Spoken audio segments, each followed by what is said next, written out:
Olá, eu sou Montanha e você está assistindo o Fecha Tag.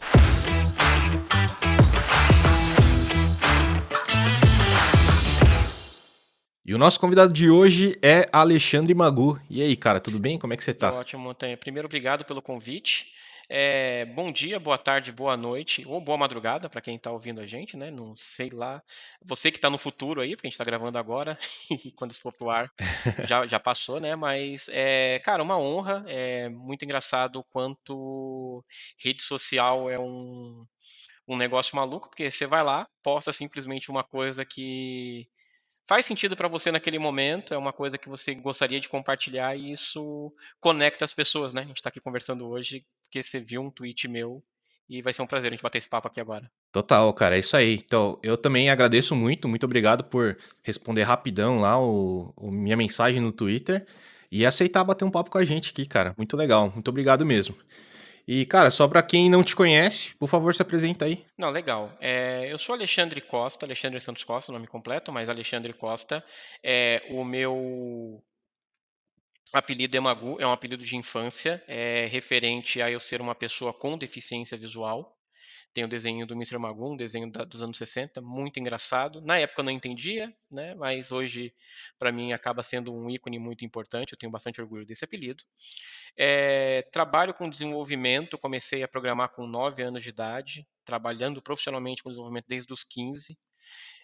Já passei por várias empresas, já mexi com diferentes tecnologias aí, incontável já o número de tecnologias que eu trabalhei. Já sentei na cadeirinha do gerente, fui gestor aí por 2 anos, como chapter lead na última oportunidade.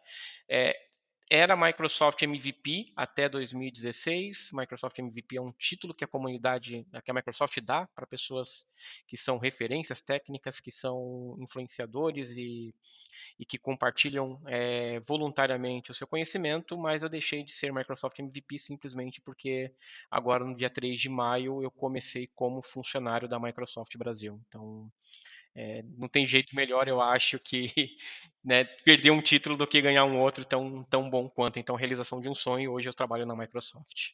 Nossa, que da hora, cara. Eu achei que você ia contar uma história triste, assim, mas é que, pô, aconteceu um problema aí, eu parei de, né, fazer as coisas lá Contribuir, na né? comunidade da Microsoft, aí perdi, aí o cara, não, eu entrei na Microsoft. E aí, eu lá na Microsoft não posso ser MVP da Microsoft.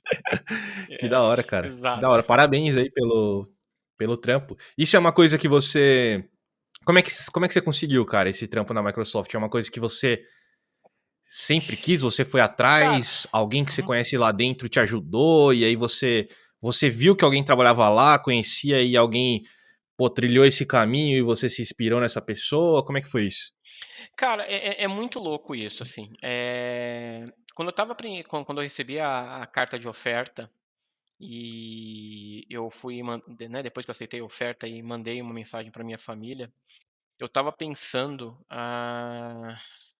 o meu primeiro computador não foi, o primeiro computador que eu mexi foi um Apple II, lá atrás, finalzinho dos anos 80, lá em 89, foi quando Caraca. eu comecei a aprender a programar, eu tinha 9 anos de idade e mexia numa linguagem de programação para crianças chamada Logo, que era uma tartaruguinha em que você, né, era um triângulo no meio da tela em que você ia dando comandos para ela, ela ia desenhando na tela, né? Então era uma primeira introdução de lógica para crianças assim, eu me apaixonei. E meu primeiro computador foi um TK-85, que era um tecladinho de borracha que você plugava ele na TV, você ligava ele naquela mesma caixinha onde você ligava o videogame para você usar. Ele vinha com Basic na memória, então eu né, continuei programando em Basic ali, foi onde realmente eu falei, não, é isso, né? Todo mundo passa uma vida toda para descobrir com o que quer trabalhar e eu com 9 anos já sabia, assim.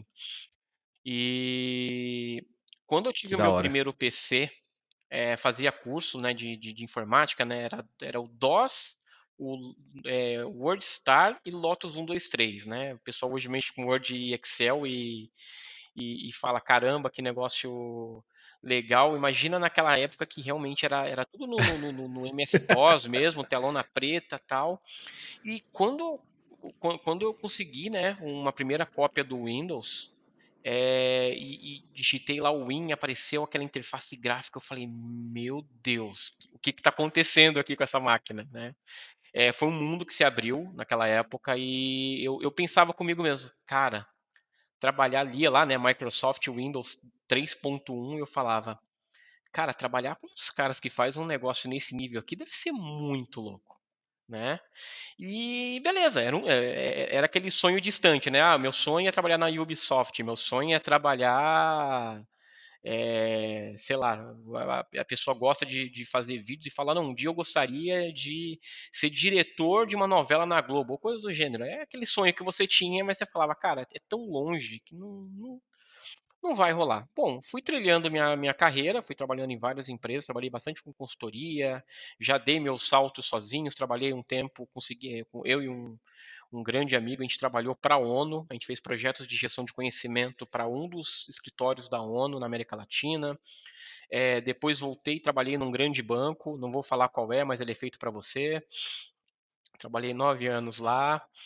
É, Saí desse grande banco porque estava cansado do que eu fazia lá, não tinha perspectiva de carreira. Saí de São Paulo, vim morar em Florianópolis para trabalhar numa multinacional de São Francisco, trabalhar com desenvolvimento mobile e estava muito feliz, né? Bem reconhecido na empresa, um bom salário, é, trabalhando como gestor de pessoas, estava bem feliz com o meu time. Mas em março desse ano, uma recrutadora da Microsoft entrou em contato comigo pelo LinkedIn. E como já era um parceiro de longa data com a Microsoft relacionado a projetos de acessibilidade, já tínhamos feito várias coisas juntos, quando uma recrutadora entrou em contato comigo, eu falei, bom, ela deve estar querendo montar um programa de recrutamento de pessoas com deficiência e vai vir pedir minha ajuda. Então eu já respondi ela, aceitei ela prontamente e respondi para ela. Falei, olha, estou à disposição para qualquer ajuda que você precisar. E ela falou, olha, a gente tem uma oportunidade com o seu perfil e a gente gostaria de saber se você tem interesse em participar do nosso processo. É uma dica já que eu dou pros Caramba, ouvintes, que da hora. né? É uma dica que eu dou para os ouvintes. Ah, cara, o não já é nosso, assim, já tá garantido. O não já é seu, assim. Então, qualquer oportunidade que aparece, por mais que você Total. não esteja procurando uma nova oportunidade, se joga, vai lá. No mínimo vai te treinar, né? No mínimo vai te treinar. Então, Uhum. fui lá, novamente, lembrando, estava mega satisfeito onde eu estava, não estava procurando, mas fui, participei do processo, fui sabatinado numa entrevista técnica, e depois, Sabatina. né, cara, fui entrevistado por 3 pessoas ao mesmo tempo, e só Foi esculachado, né? né, sabe no Street Fighter, quando você tem aquele modo que você coloca que é o Ken e o Ryu contra o Bison no meio ali, né? Só bordoada voando no Bison, é a mesma coisa, cara. Várias perguntas Aham. bem interessantes, assim, né? Um nível técnico bem legal, foi bem divertido e terminado essa entrevista, o próximo passo foi alguns outros processos internos da Microsoft lá.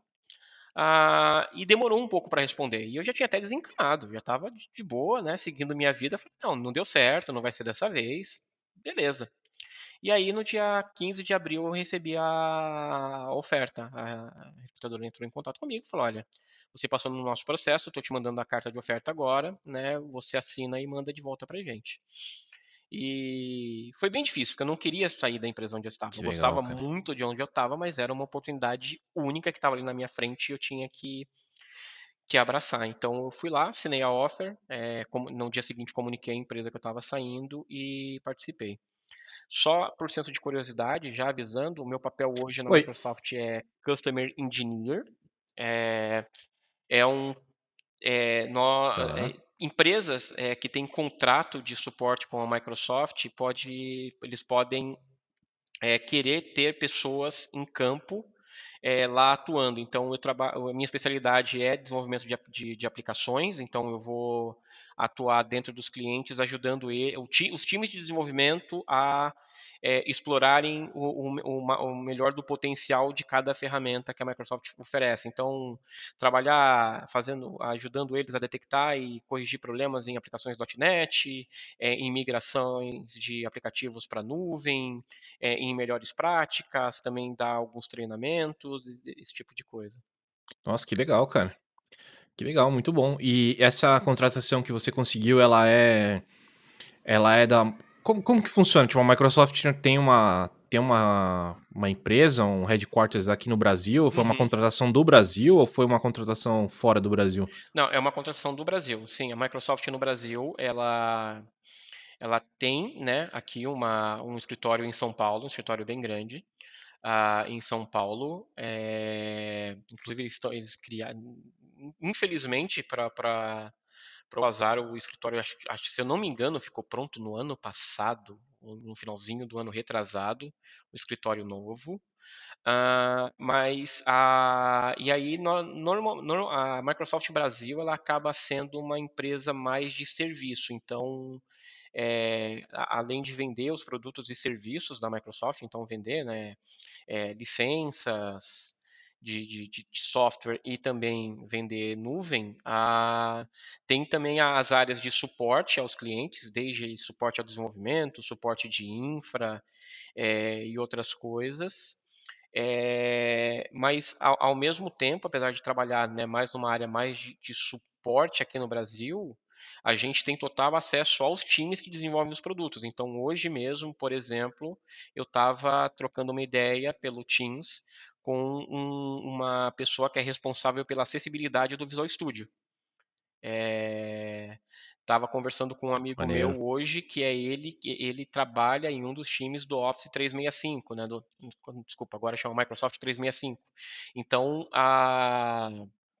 tava Sim. conversando com um amigo meu que trabalha na parte de qualidade, né, no Quality Assurance, dos estúdios de jogos da Microsoft. Então, apesar de trabalhar no Brasil, a Olha, que gente tem legal. acesso com a galera do mundo todo, no Teams ali o tempo todo. Então, é muito bacana, assim.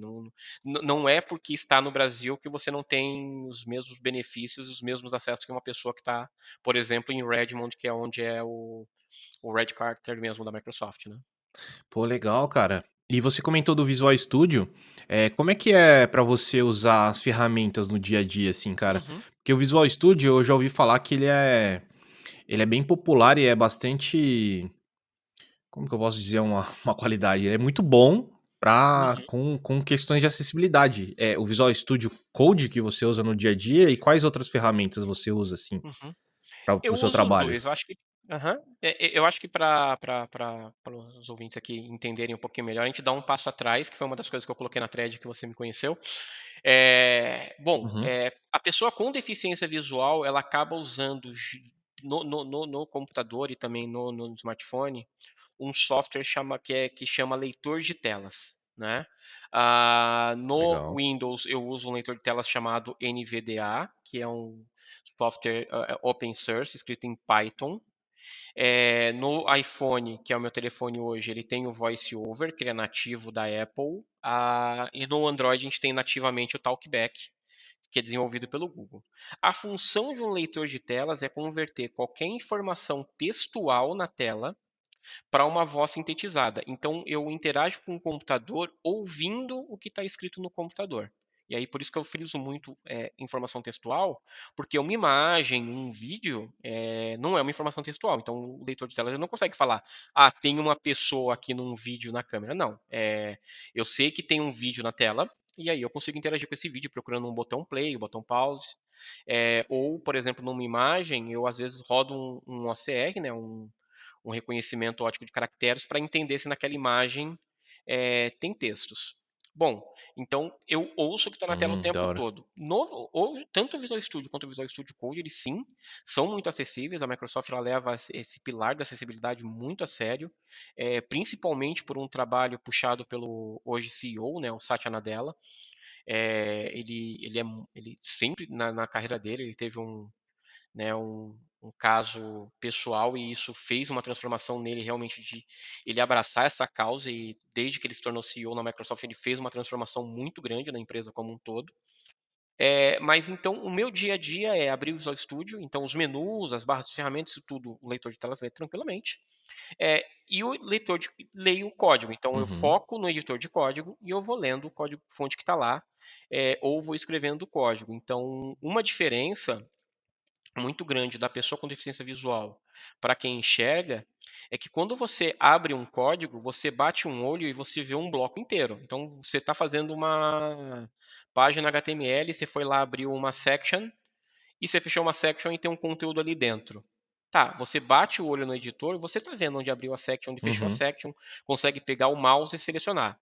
Nós não, nós lemos linha a linha, então a gente meio que fica montando uma stack trace na cabeça. A gente fala, tá, desci aqui, HTML, abri head.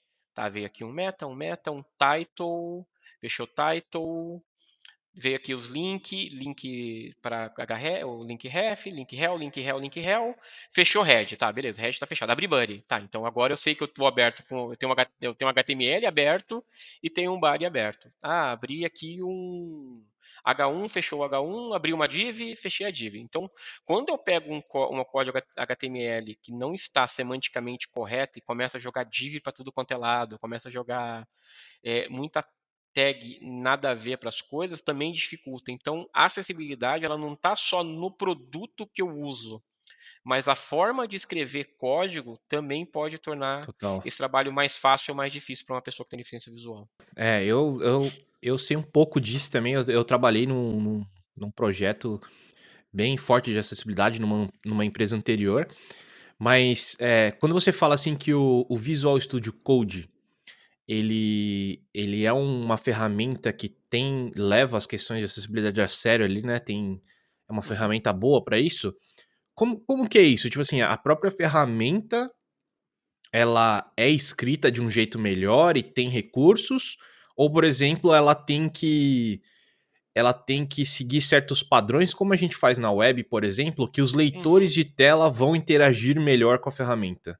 Exatamente esse segundo caso, assim. Tem as duas coisas, né? Na verdade, ela segue essas boas práticas. Bom, vamos pensar no Visual Studio Code. Ela é uma aplicação Electron, ou seja, é uma aplicação que ela tem uma casquinha nativa ali para rodar em cada uma das plataformas, mas no fim das contas ela é um Chrome tunado, né? Aham, Então, realmente, esses é. padrões de acessibilidade da web são levadas a sério. Então, ao invés do Visual Studio Code simplesmente colocar uma div e falar isso, imagina que isso aqui é uma barra de ferramentas, porque visualmente ela parece com uma barra de ferramentas.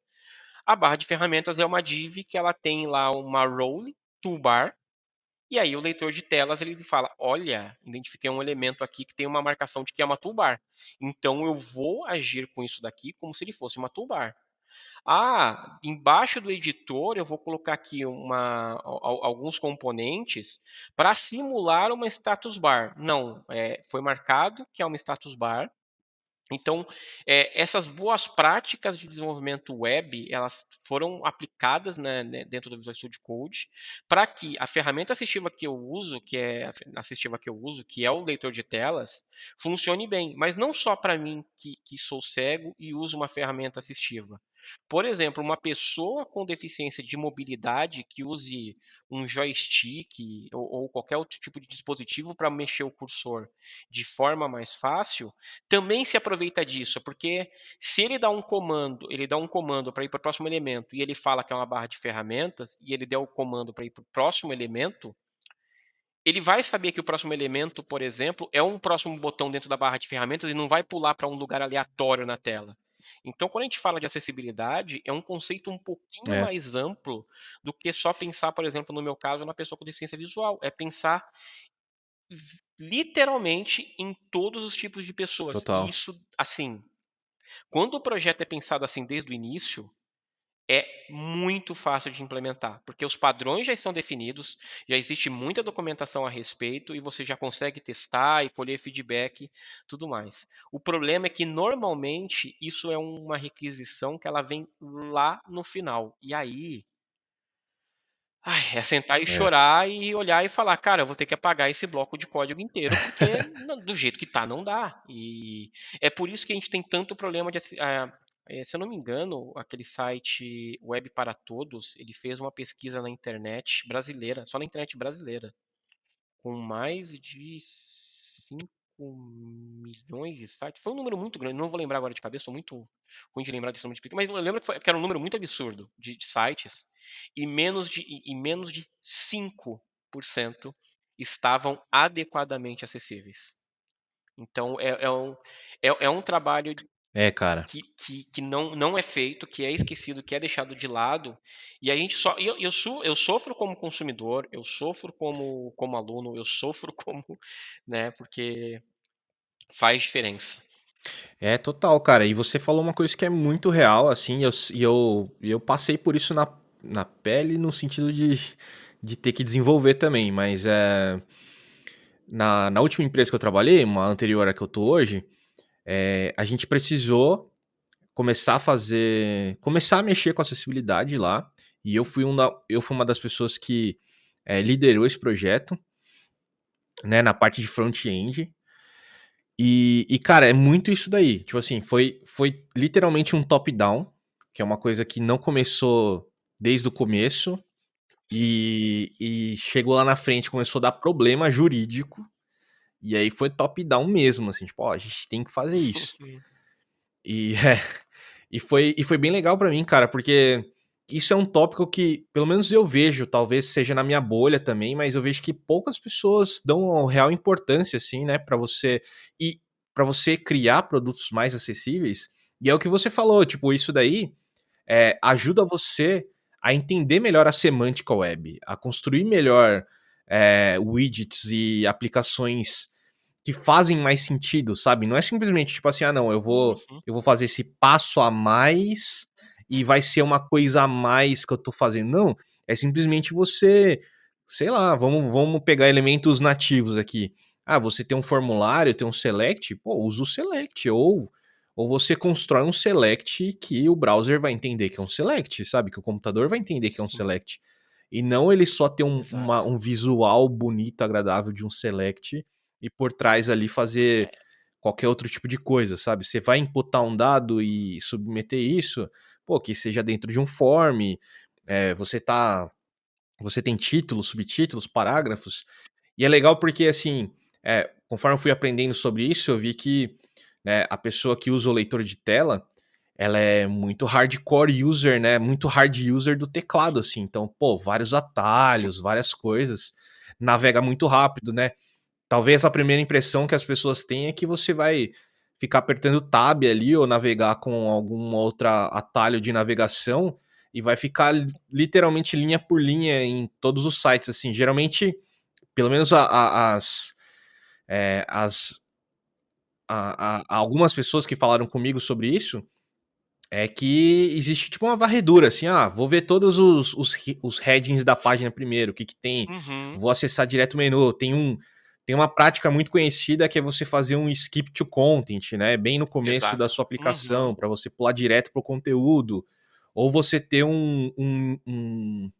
a gente chamou até de, a gente se baseou no Facebook, eu acho, na época, a gente chamou de header bar, como que era? Eu não lembro, Accessibility Bar, acho que a gente chamou Uhum. isso daí, que é o Facebook quando você entra, acho que uma convenção, talvez você der um Shift Tab, né, quando você entra numa aplicação, e ele abre uma barrinha onde tem uma lista de links rápidos, de coisas mais rápidas ali, para Uhum. você não precisar ter que ficar navegando muito, né, para você chegar onde você quer. Exato, porque É, imagina só duas coisas, Montanha, bem importantes. Você entra num e-commerce e aí tem o header do e-commerce lá com a marca, um telefone e tudo mais. E aí depois vem as categorias de produtos. E aí são 25 categorias de produto. Aí depois vem os itens, vem um carrosselzinho ali com 4 ou 5 itens em destaque, que são as promoções do momento, para depois começar a vir o primeiro produto. A pessoa com deficiência visual ela tem esses atalhos, como você disse. Então eu vou navegando entre os headers, eu vou navegando ali entre as áreas, né, de navegação. Então vou apertando o D ali para pular da tag head para tag main e por aí vai. Imagina uma pessoa que ela tem dificuldade de mobilidade, ela tem, sei lá, só uma mão ou só realmente um pedaço do negócio e ela usa um botão que ela vai apertando e cada vez que ela aperta esse botão, o cursor vai para o próximo elemento. Você está dizendo que essa pessoa vai apertar esse uhum, botão pelo menos 30 vezes para chegar no primeiro elemento da página, é, né? E isso não, não é legal. Então, assim, eu gosto muito de falar que acessibilidade, quando o meu produto ou o meu serviço está acessível, eu estou oferecendo para todo mundo, independente de qualquer coisa, a mesma experiência. O meu usuário está tendo a mesma experiência de uso. Uhum, Se eu tenho um efeito bonito de cor para indicar uma coisa que é mais importante, eu estou excluindo pessoas que não enxergam, mas dependendo da cor que eu estou usando, eu estou excluindo daltônicos. Se o texto, se eu uhum. coloco um vídeo e eu não coloco legenda, eu estou excluindo as pessoas que não ouvem, estou excluindo os surdos. Então, olha quanta coisa a gente acaba excluindo um público, mesmo sem querer e sem saber. Né? Então, acessibilidade é algo bem importante e as pessoas não discutem porque é o seguinte, eu até estava esperando você terminar de falar para fazer um convite para os ouvintes agora. Tá? Então agora vocês vão marcar, né, já que o Montanha Legal. me conheceu pelo Twitter, vocês vão marcar eu e o Montanha agora, só para a gente ter uma ideia de números, eu vou fazer 3 perguntas aqui para vocês e vocês vão responder um eu lá, um eu sim ou eu não, né? Só para a gente ter uma ideia, a gente contabilizar quantas respostas vai ter aqui no negócio, tá? A primeira pergunta que eu vou fazer para vocês é: quem de vocês estudou com uma pessoa com deficiência na escola? A segunda pergunta que eu vou dar agora que vocês responderam, vem a segunda pergunta. Tá. E quantos de vocês estudaram com uma pessoa com deficiência na faculdade? Né? Assim, se lá na primeira pergunta já veio Boa. pouca gente, imagina na segunda. Na terceira tá, quantos de vocês trabalhou ou trabalha com uma pessoa com deficiência? Diminuiu mais ainda. E agora eu vou zerar, ó, vou É. fazer a pergunta do zero, hein? Quantas pessoas de vocês aí que estão ouvindo a gente, teve um relacionamento amoroso com uma pessoa com deficiência? Né? É, Pode crer. e aí, isso me traz a maior questão de por que as pessoas não falam sobre acessibilidade, por que as pessoas não conhecem de acessibilidade. Porque não existe convivência. A partir do momento que você passa a Sim. conviver com uma situação, você passa a ter aquilo dentro fazer parte do seu dia a dia, ou seja, você trabalha, você nunca se preocupou com a calçada da sua casa, ou da empresa onde você trabalha. Né? Você enxerga, você tem todos os seus membros perfeitos, então você chegava na frente da empresa, você via uma plaquinha de que a calçada estava com defeito ali e de boa. Será que você ia ver essa calçada da mesma forma se você chegasse todo dia para trabalhar e tivesse um amigo cadeirante na escola, no trabalho? Né? Já faria É. diferença para É você. empatia, É né, empatia cara? total. Você cria empatia, né? Né? Então, poxa, você vai lá, coloca um vídeo, todo mundo está assistindo o vídeo de boa, né? Mas tá, aí você lembra que não tem close caption no vídeo, e aí a pessoa que tem deficiência auditiva no seu time também não está absorvendo aquele conteúdo. A empresa faz um negócio super legal, a empresa vai lá e no dia, sei lá, no primeiro dia no aniversário de, de empresa do funcionário, a empresa manda uma carta linda, assim, um papel maravilhoso, assim, de uma gramatura muito legal, com letras douradas, uma caligrafia assim maravilhosa, escrita à mão, assim, por monges, não sei das quantas lá, lindo. E aí você entrega essa carta escrita à mão para uma pessoa cega. Então, quando você passa a Já conviver, aconteceu isso com você, cara? cara, não exatamente assim, mas já aconteceu Não comigo do sim, não dos monges, não né? dos monges, mas sim, já chegou para mim uma carta, uma felicitação que chegou somente num papel timbrado escrito, mas não veio um e-mail me dizendo que tinha naquele papel, eu tive que pedir para alguém ler para mim. Então, a partir do momento que esse tipo de convivência está do seu lado, eu falo muito isso para todas as empresas que eu começo a trabalhar, né? Cara, no começo a gente vai errar bastante. Uhum. Mas a partir do momento que você convive, isso passa a ser automático para você. Então, por exemplo, todos os lugares que eu trabalhei, a gente sempre tem a mania de criar o grupinho do WhatsApp, né? Vamos criar um grupinho do WhatsApp aqui para a gente marcar cerveja no final de semana, para fazer alguma coisa do tipo. Sim. Todo grupo de WhatsApp que eu entro, ele começa com primeiro dia 1 bilhão de memes, que eu não tenho a menor ideia do que está acontecendo, e aí eu fico reclamando, pô, cara, não sei o que tem aí, tal. E aí, sei lá, um mês depois, a galera manda o meme e já manda embaixo uma mensagem escrito hashtag para cego ver descrevendo o meme. E eu não preciso mais pedir, eu não preciso mais reclamar. Por quê? Olha aí. Porque as pessoas, a partir do momento que elas passam a conviver, aquilo fica natural para ela. E assim, acontece coisa do tipo da pessoa, às vezes, mandar uma imagem, e aí no dia seguinte ela mandar para mim a descrição da imagem e mandar assim pedindo desculpa. Falar, cara, desculpa. Acordei até me sentindo mal porque eu lembrei que eu tinha mandado a mensagem e não tinha mandado a descrição. Porque passou a fazer parte do dia a dia. Então, acho que quanto mais a gente tiver. E olha o poder da diversidade. Quanto mais o ambiente que a gente trabalhar for diverso, mais essas coisas vêm automáticas para a gente.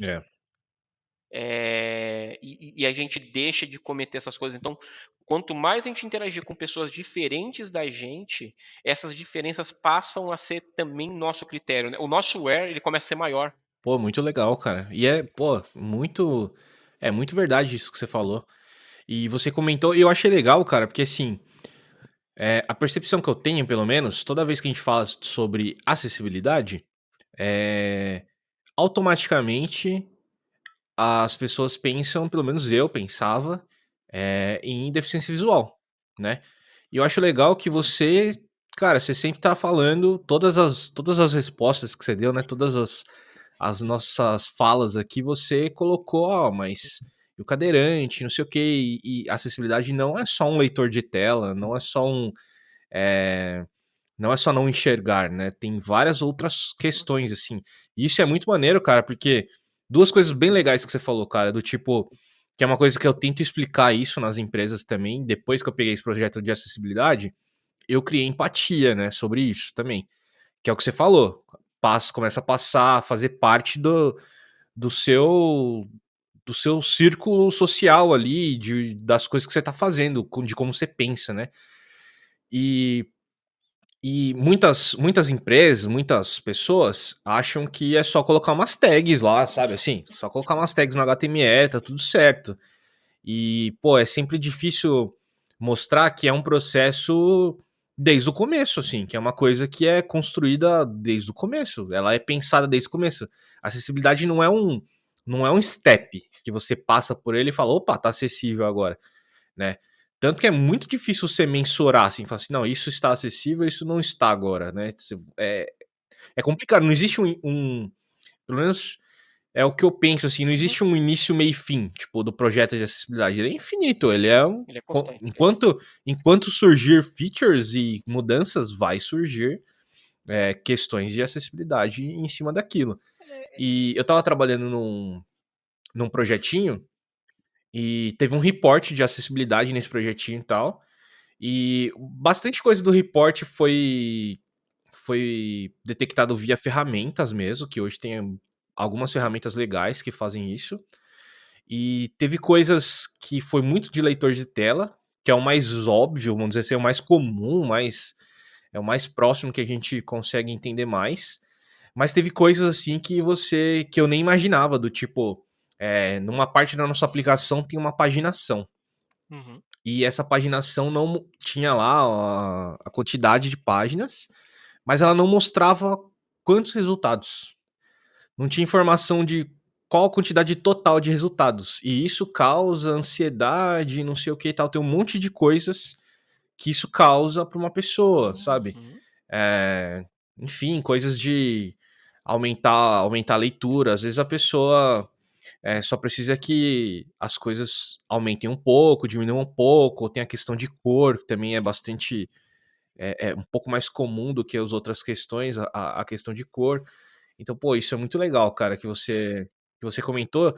E gostei pra caramba, cara, do que você falou, de que, tipo, quanto mais a gente aumentar isso e tá mais presente, vai ser uma coisa mais comum e do tipo, você vai ficar até sem jeito, igual você comentou dos seus amigos, Sim, né? Tipo, nossa, eu mandei essa imagem e esqueci de colocar a sim, descrição, me desculpe, né? sim. Tal. Pô, E bem, bem legal, cara. nessa linha, por exemplo, que você trouxe da ansiedade, Montanha, eu fiz um curso uma vez de acessibilidade Aham. numa plataforma online e ele trouxe um exemplo que explodiu minha cabeça na hora. Eu nunca tinha parado para pensar nisso.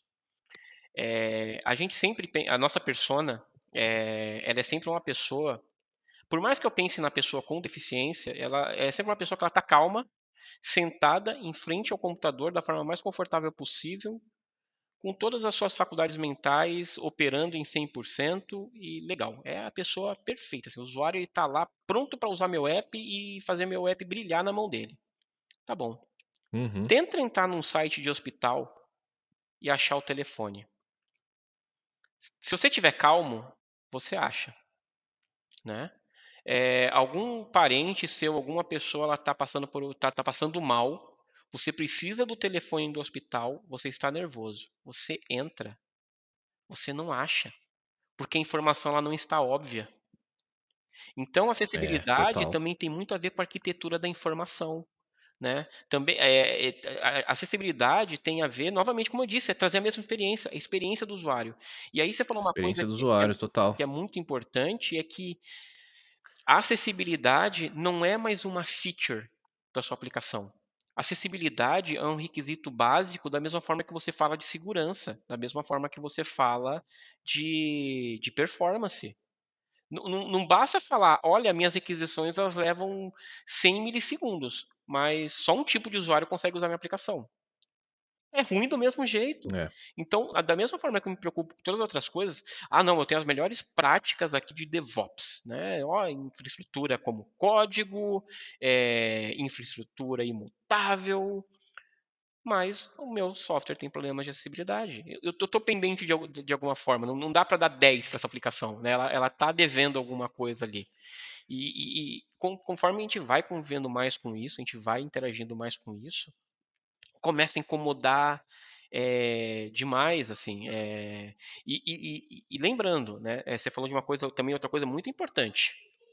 Falar que minha aplicação é acessível e por isso que eu citei UX, né? A experiência do usuário, porque assim eu posso aqui dar um F12 aqui agora, mandar rodar lá o teste de acessibilidade do Chrome e ele falar, olha, essa página aqui não tem nenhum problema.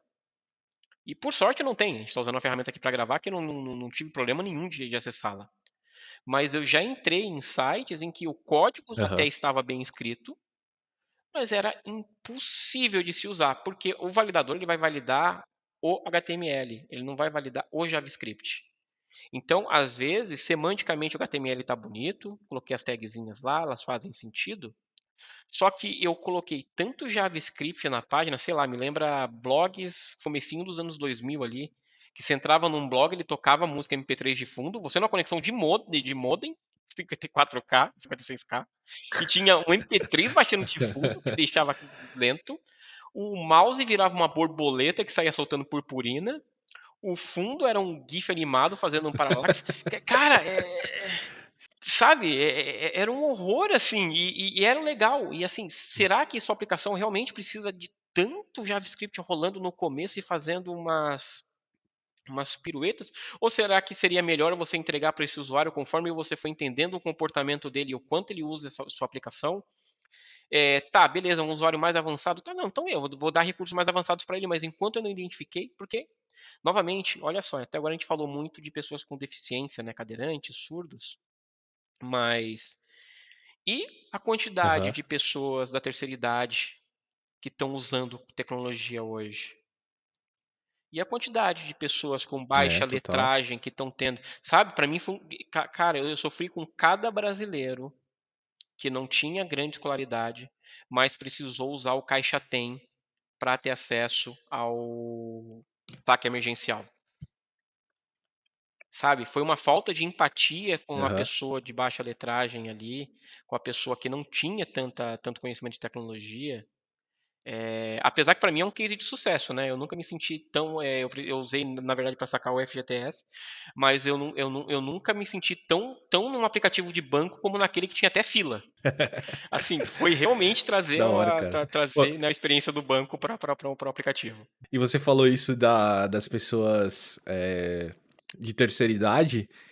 Não sei se você viu uma notícia de um programador que criou um, um- criou um protótipo assim chamado Yayagram. Você chegou a ver isso? Que é tipo pra Não, avó, acho que não. foi pra avó, acho que foi a avó. A avó usar o Telegram. Aí criou uma caixinha assim, com, acho que, não sei se é um Raspberry Pi dentro e tal. Aí Uhum, programou, aí colocou, tipo, é, vários inputzinhos, assim, com o nome da famílias, com o nome de cada membro da uhum. família que ela queria conversar, tipo, uns 8 membros da família, um botãozão grandão, assim, tipo, ó, botou o input aqui, apertou o botão, você vai falar com essa pessoa. E um Falar com essa microfonezinho. pessoa. E aí a avó consegue usar Cara, tranquilamente o que Telegram agora, manda mensagem para todo mundo. sensacional. Que sensacional. Eu vi nos Estados Unidos um moleque, acho que de 12 anos, que ele viu que os vizinhos dele estavam tendo muita dificuldade para marcar a vacinação logo no comecinho, né? E aí o que ele Aham, fez? Ele fez um site. Ele fez na verdade, ele fez um bot. Então, a pessoa de idade acessava o site dele, preenchia só nome, endereço. Ah, não era para agendar, era para localizar o ponto de vacinação mais próximo. Então, ele fez isso, só que assim, ele fez para esses vizinhos. Ele foi lá, subiu uma página, nem lembro, acho que foi no GitHub, no GitHub Pay. Ele fez uma página muito simples, subiu. E aí, o vizinho dele aham. conseguiu e ficou tão feliz que contou para um amigo que também usou, que também usou e começou a espalhar, sabe? Assim. Então, quantas coisas a gente não cria dificuldade para essa galera que realmente é de outra geração. Eu sou de outra geração, cara, eu nasci em 78. Eu vejo a galera usando hoje TikTok, esse tipo de coisa, eu falo, gente, isso não faz sentido para mim.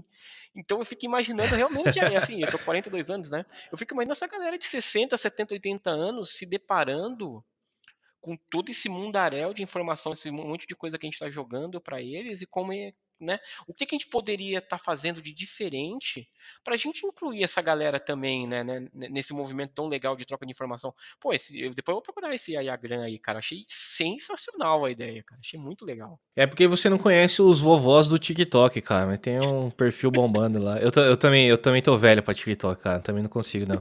Eu tenho 32 anos, mas, mano, eu tenho, eu tenho a mesma quantidade de barba branca que você aí, cara, tá embaçado, mano. Sim. Tá foda. E é da hora você falando das paradas antigas, assim. Eu não cheguei a usar um Apple II, igual você falou, né? Meu primeiro PC foi um Pentium 1, bem. Uhum. Já devia existir outros, assim. Eu peguei, tipo, um. Minha mãe trampou na Ericsson, tá ligado? Quando, Legal. quando eu era bem mais novo, assim, ela trampou na Ericsson, ela era secretária lá. E aí Teve um ano lá que a Ericsson pegou, trocou todos os computadores e aí vendeu para os funcionários, assim, os computadores antigos. Vendeu Nossa. cadeira, mesa, tipo, fez uma mudançona, assim. Uhum. Não sei se mudou de sede, foi uma parada assim. E aí minha mãe comprou, cara. Aí minha mãe pegou um computador lá, que era um Pentium e tal. Então, meu primeiro computador foi quando eu já tinha um Duke Nukem 3D ali pra jogar, manja. Nossa, saudade, saudade, Da mas hora. é legal, cara. E assim, o engraçado é que hoje eu consigo falar com propriedade o quanto algumas coisas elas são cíclicas, né? Eu vindo, então, Aham. quer dizer, a primeira linguagem que eu programei foi com DBase e Clipper ali no DOS. Então, aí fui para programação para Windows, no Windows 3.1, depois no Windows 98. Aí a web explodiu e aí começou programação para web. E aí, assim, num primeiro momento, a web era, cara, uma aplicação web ela tem que ser diferentona, super, uns layout muito malucão, né? Tem que deixar o designer viajar na maionese mesmo. E, cara, era impossível de usar aquelas coisas. Aí depois de um tempo, não. Aí depois de um tempo, as aplicações elas tinham que parecer cada vez mais com a impressão de que você estava ainda usando uma aplicação offline. Aí começou a ter né, aplicações web que tinham cara de uma aplicaçãozinha desktop mesmo, tal. E aí vai indo. E Sim. aí não, vamos, cara, tem muito JavaScript no lado do cliente, vão para server-side rendering, né? Vamos jogar tudo no servidor, que o servidor é potente, a máquina local é lenta e vamos embora. Aí um tempo depois, não, meu Deus do céu, a gente está gastando muito dinheiro com o servidor e a gente já tem clientes super potentes, vamos encher tudo de novo de JavaScript. Então é muito legal o Da quanto hora, cara. é cíclico, né? Mas foi bem legal passar dessa É transição cíclico. e entender o quanto cada plataforma tem as suas particularidades. Então, assim, né, apesar de eu usar .NET como a minha plataforma principal, e com ela eu consegui escrever, né, da mesma forma que a galera do Node, né, hoje com o Node eu faço aplicação do lado do cliente com Angular, Express, Vue. Eu faço aplicação do lado do servidor, eu rodo ali um Express, rodo ali algum outro é, framework de back-end com Node. Eu posso fazer aplicações mobile com React Native, quer dizer, eu tenho ali né, um arsenal no .NET também. Né? Eu faço aplicações desktop com Windows Forms e WPF e UWP. Eu faço aplicações web usando ASP.NET Core com MVC. Tenho agora single page applications com .NET usando Blazor, né? Ao invés de usar JavaScript no navegador, eu posso usar agora C Sharp com Blazor. E para mobile eu uso Xamarin, né? Que vai virar malware agora. Blazor. É, Blazor é o C Da Sharp hora. no browser, Da hora. né? Blazor. Eu lembro de. Eu lembro de Razor. Razor. Razor, sim, então, É tipo uma sucessão do Razor?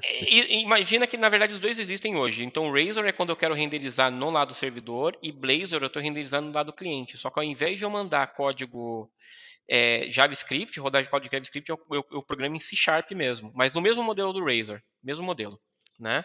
E aí, o que Ah, acontece? E para mobile, eu trabalho com o Xamarin, que vai virar o MAUI, a evolução, né, em novembro, com o .NET 6 saindo, o Xamarin vai virar MAUI.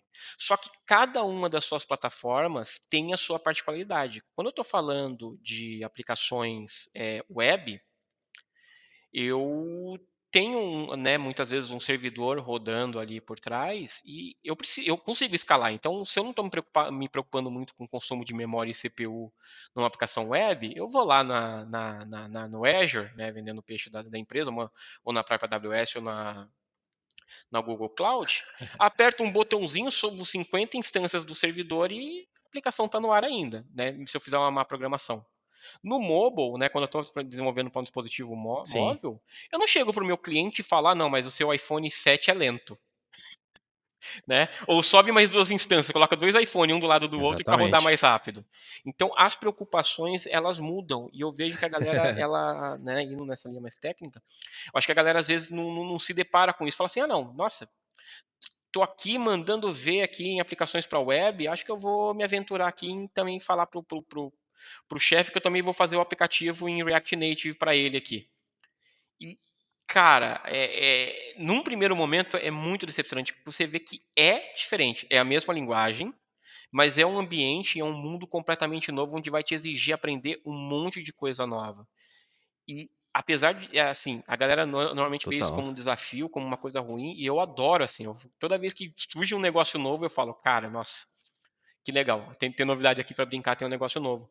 Mas tem isso, mas é legal porque isso mostra o quanto a nossa área ela tem espaço para todo mundo, enquanto a diversidade realmente ela se aplica em todos os lados, não só nas pessoas, mas exatamente isso, assim, e é bom isso, é bom você falar, cara, não, eu sou o cara da web, e se você me der de web aqui, eu vou passar manteiga em cima e vou comer. Mas agora, mobile, tá, eu consigo me virar.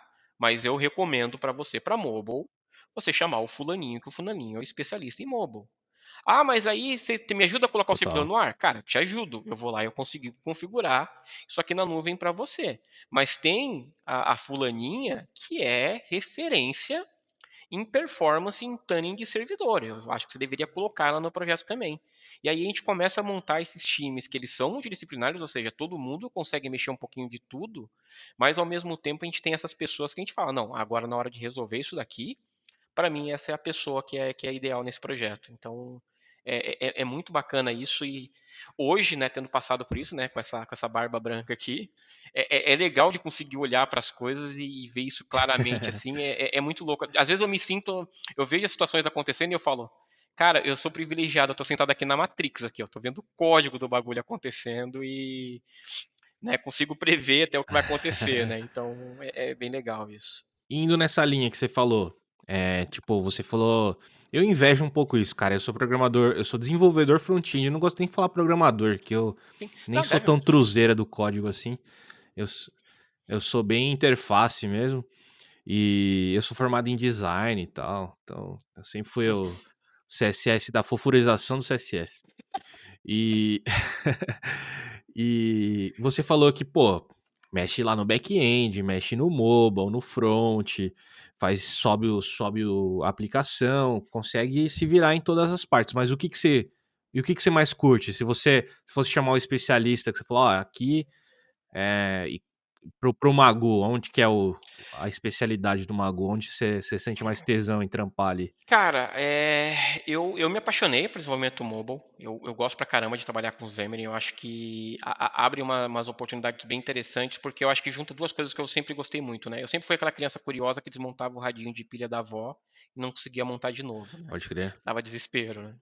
Ou quando montava, sobrava peça, né? Você fala, ué, mas por que tem tanta peça aqui sobrando, né? E o radinho ainda tá funcionando.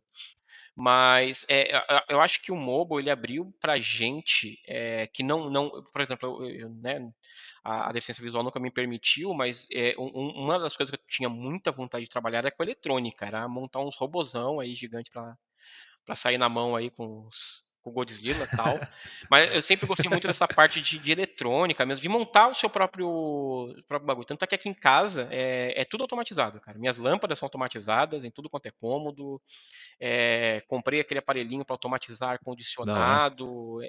Muito. Amo essa parte de automação residencial. E o mobile me trouxe essa possibilidade, por exemplo, de falar, cara, quero montar uma aplicação, por exemplo, que, sei lá, uma aplicação boba, que o celular ele detecta, né? Então, usando o giroscópio e acelerômetro, detecta que ele está caindo a uma certa altura e ele grita. Não sei se você já viu esse aplicativo. Tem um aplicativo para Android que Não, ele fica rodando em nunca vi. segundo plano. Talvez nos Androids mais novos, que agora ele mata aplicativo em segundo plano, não esteja mais rodando tão bem. Mas era um aplicativo que você instalava no celular, e aí quando você fazia o celular cair de uma certa altura, ele ia gritando, como se fosse o R2D2, assim, no Star Wars. Era muito engraçado. E isso, cara, é três, quatro linhas de Que da hora. código que você coloca, assim, em mobile, sabe? Porque as APIs de acesso a esse hardware estão ali, né? Antigamente, para fazer esse tipo de coisa, cara, tinha que ser o Aham. cara que ia desenhar o circuito, ia mandar imprimir esse circuito. Em cima desse circuito, você ia meter um microcontrolador e um microprocessador para escrever lá um sistema operacional em assembly, né? Hoje está tão acessível isso, então essa parte para mim é muito tesão, assim. Mas a segunda coisa que eu gosto muito antes disso, né, antes de me apaixonar por mobile, por esse tipo de coisa, sempre foi back-end, assim. Eu sempre gostei muito de testar limite de performance de aplicação. Para mim, eu ganhava o dia quando eu, sei lá, eu começava o dia com Legal. uma API que retornava, sei lá, em 5 segundos, e aí eu falava, não, tem como ser melhor. E aí ia lá, analisava as queries que estavam indo para o banco de dados, olhava índice, olhava como é que estava a configuração do servidor para, sei lá, estava comprimindo a response ou não, tal, e aí chegava, sei lá, chegava no final do dia e falava, não, diminuir de 5 segundos para 5 milésimos. Eu falei, não, agora eu ganhei o dia. Agora tá bom. Caraca, caraca, aí sim, hein. Que da hora. Pô, muito louco. E, cara, eu tenho duas curiosidades aqui. Uhum, Uma é, eu como um apreciador de podcast, né, eu escutei e uhum. escuto muito o Jovem Nerd, não sei se você conhece, e lá eles Sim, falaram com o até Lucas conhecidos Radaeli. Aí pessoalmente. vem duas. Uhum. É, então, essa era a minha dúvida, cara. Duas coisas. Você conhece o Lucas Radaeli? E outra coisa que ele Uhum. falou lá no cast, eu queria saber de você também. Você também tem um superpoder da super audição? Você ouve as coisas na velocidade Creo 5? Uhum, sim. As duas coisas é verdadeira. A gente, como pessoa com deficiência visual, a gente, como ouve o leitor de tela o tempo todo, a gente vai se habituando a ouvir naquela velocidade e fala, não, agora que eu acostumei com essa velocidade, eu vou colocar mais rápido. Ah, tô ouvindo em 1.2x, vamos colocar 1.5. Ah, já tô conseguindo ouvir em 1.5, vamos pôr 1.8. Vamos ver qual é o limite, vamos ver até onde a gente chega.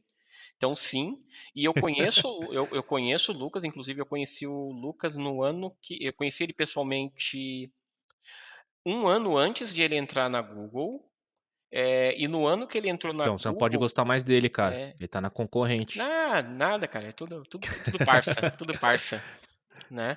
E a gente, eu organizo um evento que é o Encontro Nacional de Profissionais de TI Encontro Nacional de Profissionais de TI. Na época era para com deficiência visual, hoje eu mudei para pela diversidade, porque eu consegui incluir outros grupos nesse evento. Mas Da hora. esse é um evento que eu trouxe gente do Brasil todo para palestrar e para falar, e o Lucas foi, eu tive a honra dele palestrar no primeiro ano do meu evento, assim, na verdade duas vezes, né? Eu fiz esse evento duas vezes aí em São Paulo, uma na faculdade Banditech e a outra dentro da própria sede da Google mesmo, em 2016. Foi animal, assim, o evento, foi muito legal.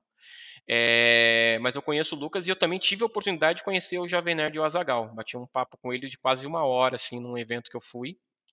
É uma galera muito gente boa mesmo e sim, assim, a gente ouve naquela velocidade do Lucas, sim, às vezes até mais rápido. Obviamente que aquela velocidade, ela vai depender muito do que eu estou querendo fazer. Na hora de ler um livro, na hora de ler um artigo, consumir rede social, eu coloco naquela velocidade do CREL para É, consumir a informação quanto mais rápido possível. Quando eu estou fazendo código, eu coloco numa velocidade um pouco mais lenta que aquilo, mas não muito mais lento que aquilo.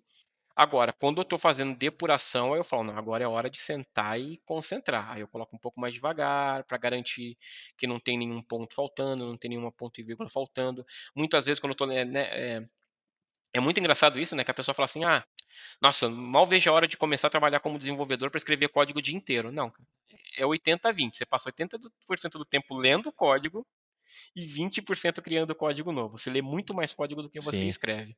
E aí, né, quando eu preciso ler um código com um pouco mais de calma, com um pouco mais de atenção, eu coloco um pouco mais devagar. E tem outra diferença muito grande, que é uma coisa que, por exemplo, né, desculpem aí ao pessoal muito fã da Apple. Acho sim o hardware da Apple sensacional. Tenho um iPhone, para mim hoje é a experiência mais acessível no smartphone, ainda é da Apple, indiscutível, mas isso é minha opinião. Mas eu não me consigo me sentir produtivo como uma pessoa cega em um Mac, porque a Apple ela tem um sistema muito fechado e eu sou obrigado a usar as vozes que vêm no sistema operacional da Apple. E a voz que todas as vozes que a Apple tem O são voice-over lá, do né? VoiceOver, todas as vozes elas são humanas demais, né?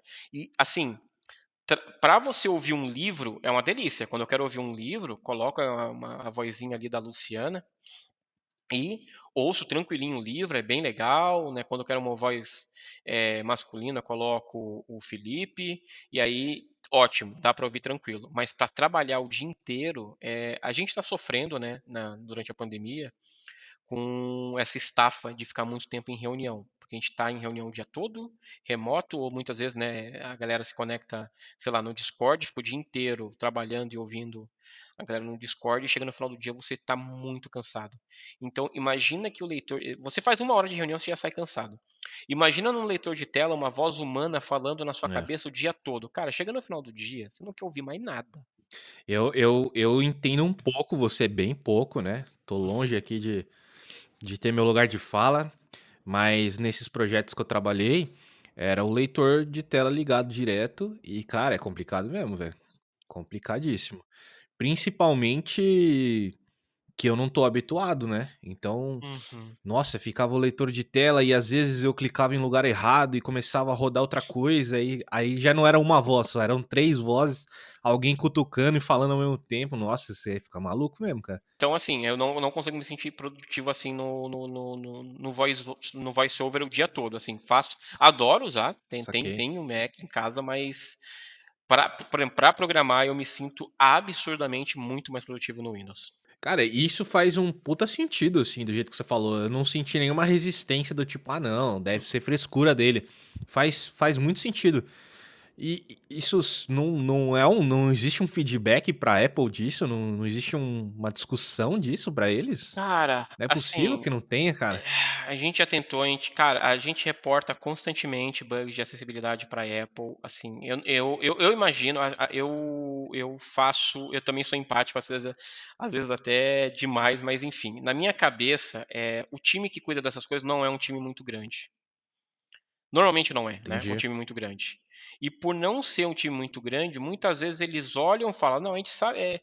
Sabe aquele problema que você sabe que vai ter que conviver? Sabe aquela infiltração no banheiro que você fala: putz, eu não vou conseguir arrumar isso agora, então Tá ali, eu vou passar um gesso ali, eu vou pintar de novo a parede, mas a infiltração em si eu Dá, não dá para conviver com dá para conviver isso? com isso. Então, eu acredito que muitos dos problemas de acessibilidade da Apple hoje é muito disso, do tipo, cara, dá para conviver.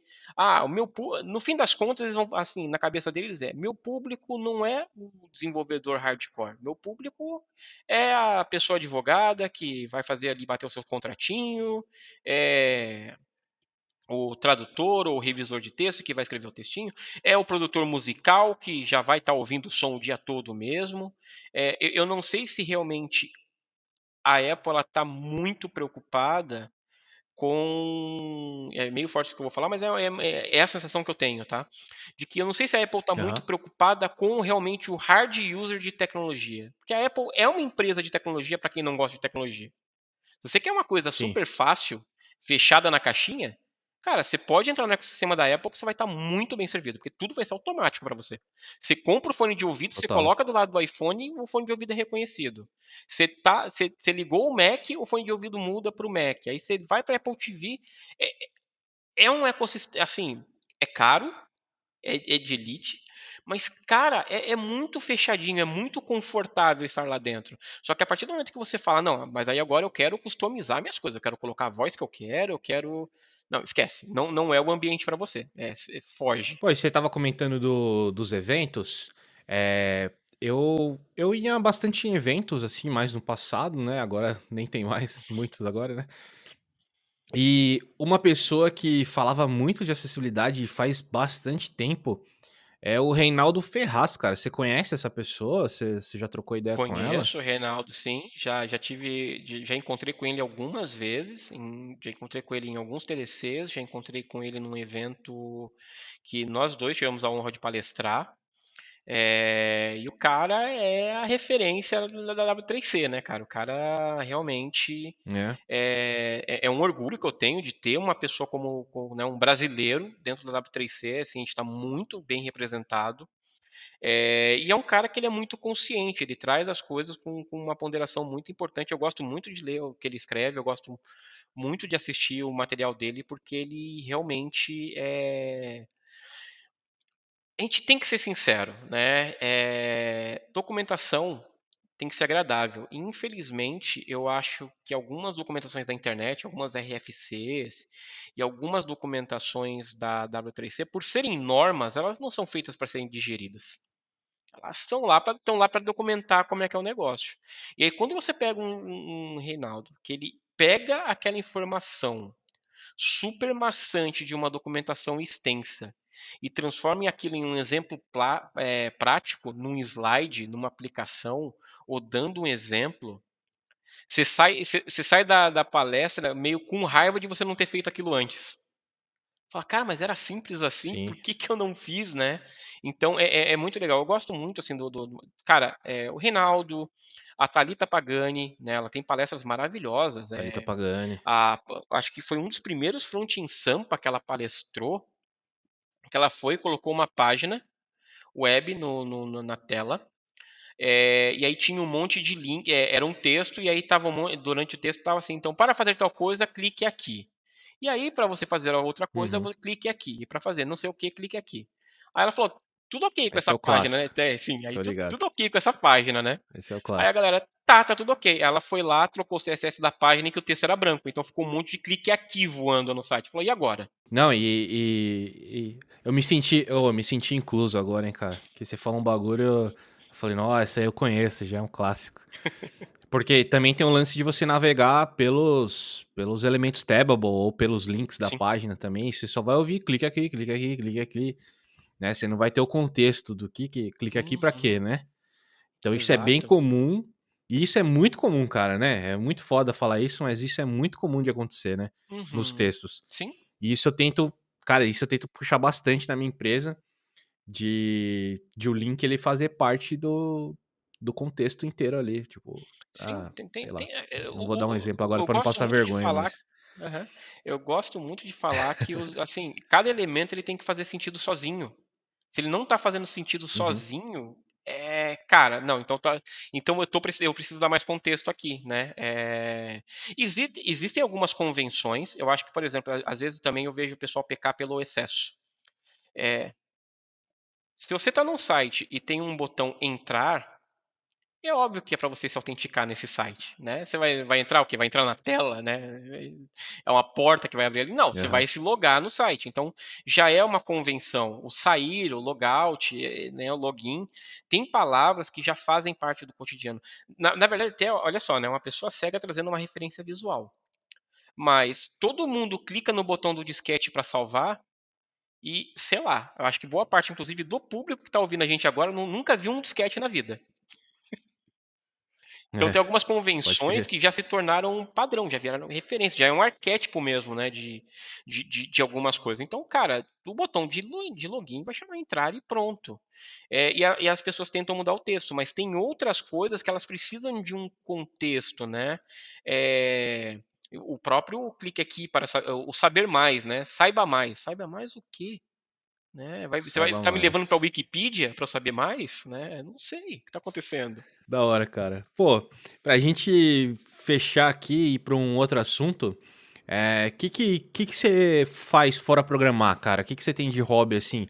No meio da nossa conversa, você comentou Ubisoft, mano. Você é um cara que gosta de games? Cara, Que você quando eu curte fazer enxergava, eu mais aí? jogava demais. Eu acho que eu estaria muito ferrado hoje. Eu acho que hoje seria, eu acho que hoje eu seria um dos caras endividados por ter comprado um PS5 e um Xbox. Eu sempre gostei muito de game. É nada, você ia estar bem, cara. Você ia estar bem que você ia ter comprado na pré-venda, enquanto ainda tinha videogame e tava no preço que era caro, mas não é tão absurdo quanto agora. Sim, né? Mas sempre gostei muito de game e continuo acompanhando, apesar de não jogar mais tanto. De vez em quando eu tento ver se algum título ou outro é acessível, né? Eu preciso sequestrar o PS4 de algum amigo para jogar o Last of Us 2, que é completamente acessível. A produtora fez o jogo ser Legal. totalmente acessível. Mas de vez em quando eu gosto de jogar um joguinho antigo, ainda jogo um Street Fighter. Pelo som eu consigo me guiar e sair na porrada lá, eu gosto pra caramba. Mas não É jogo. da hora. Mas como hobby mesmo, cara, coisas que eu gosto de fazer, eu toco violão, ou pelo menos engano bem, assim, enrolo no violão.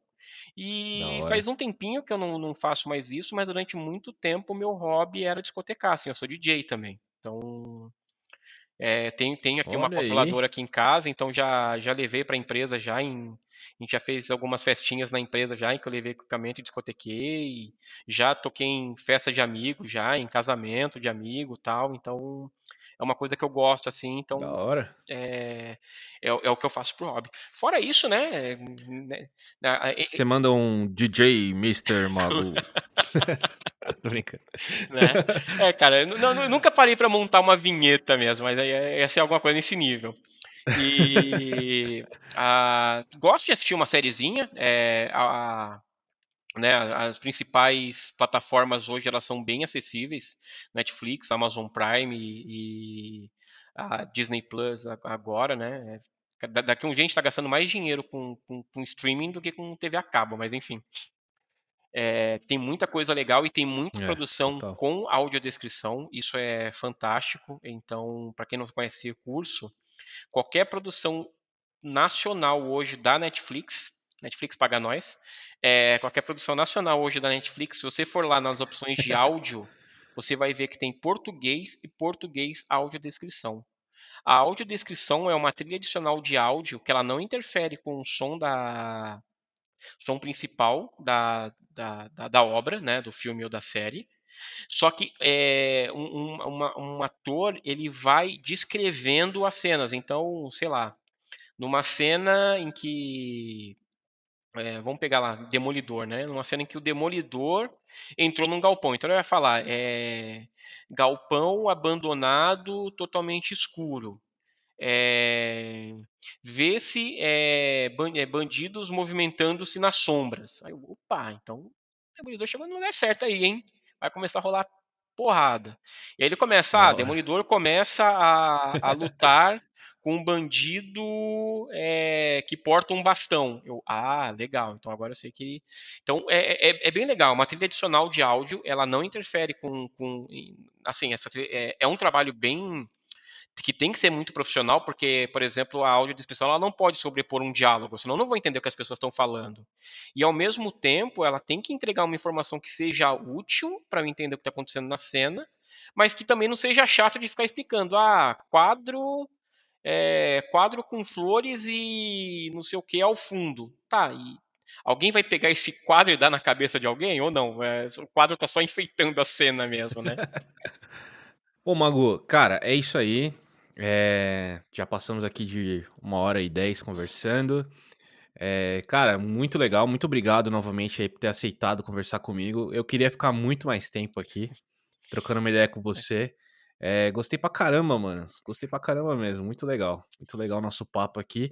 Queria te agradecer de novo. Muito obrigado por participar aqui do Fecha Tag. E, cara, usa esse espaço final aqui para compartilhar alguma coisa, Uhum. sei lá, o seu Twitter, alguns links, algumas referências aí que você quiser compartilhar. O espaço é seu agora, cara. Valeu, cara.